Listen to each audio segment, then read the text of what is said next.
Do you know what legacy means?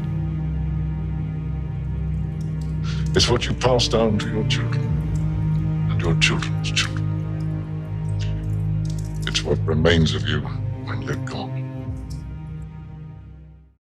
Welcome back to the Legacy of Westeros. I'm Sean. This is your one-stop shop for all things Westeros. Please take a moment to like, comment, subscribe, and slash that notification bell as long as it's not going to make you get on your dragon and burn down entire cities. I hear people frown upon that. There can be considerable backlash over that sort of thing. Plus, the insurance companies frown upon that. It's more work for them.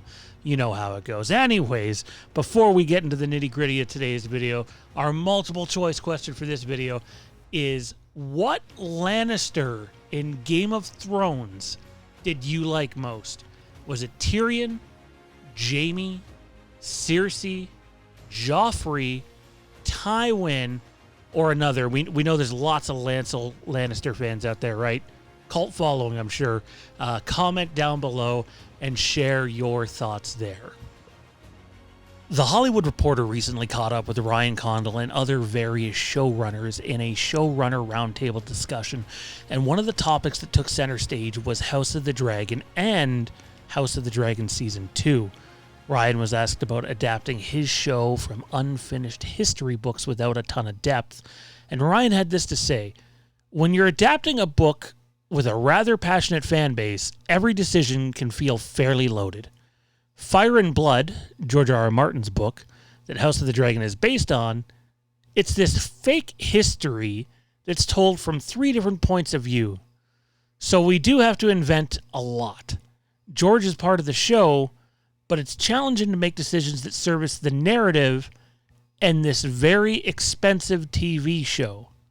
Somebody somewhere is going to hate this, but we're going to do it anyway. Now, I really like what Ryan says there, because I do think he's taking this opportunity to sort of warn the fan base about what's ahead. Number one, a lot of people take what's written in Fire and Blood for verbatim. And it's simply not true, because it's an unreliable history book told from 3 different points of view. So when the show comes in and does different things, I feel like it can get away with it more than Game of Thrones could get away with it with the Song of Ice and Fire. Now, I do think he's warning people that, hey, even though, we do have some source material to go off of, this is an expensive show that costs, a couple $100 million per season, if not more, to make. They have bosses to answer to. They have networks to answer to. You gotta find a happy median. They went on to ask Ryan Condal more about Season 2, and his response was, we replaced almost the entire cast in the 6th episode of the first season. The second season, this is where it gets good, will be more of the rhythms of storytelling that Game of Thrones had and that people are used to. Multiple points of view. This person's over here, that person's over there. There are obviously big story moves and twists to come, but I feel like, oddly, the bold move, which was something that George insisted upon from the beginning, is that we had to cover 20 years of history to get people to where these women start the story. Have children of their own who have grown up to be at least the fighting or dragon riding age. That was a big ask of the audience. We figured if we could get through the first season and get people to watch, we would have them.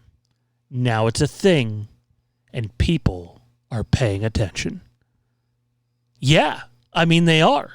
House of the Dragon is a massive hit. House of the Dragon is bigger than some seasons of Game of Thrones in terms of ratings, in terms of social media engagement. Not all of Game of Thrones, but some seasons. It gives you an idea of the phenomenon that Westeros is in general. Please share your thoughts down below. What do you think of the idea of House of the Dragon Season 2 being a lot more like Game of Thrones than House of the Dragon Season 1? I think a lot of people are going to like the return to Thrones roots, and that's fine and dandy. I think as long as they pull it off, it's good. I thought they did as good of a job as you could possibly do in the first season of this show, moving the story along as fast as they did. I know I was hooked in, I know I was compelled, and I know there are about 30 million other people that were as well. The question is, what do you think, again, of House of the Dragon Season 2 being more like the heyday of Game of Thrones? Comment down below and share your thoughts there. If you haven't yet, please check out our Beyond the Wall episode. It's our Patreon episode. We do a couple of those a month. It's our Patreon show, if you will. And Ryan and I recently did one about how we got in to the phenomenon that is Game of Thrones. That's available for all tiers over on our Patreon right now. Patreon.com/Fandom Empire.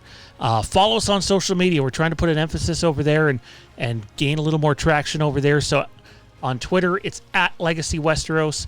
On Facebook, it's The Legacy of Westeros. Check us out. And don't forget, the night is dark and full of terrors.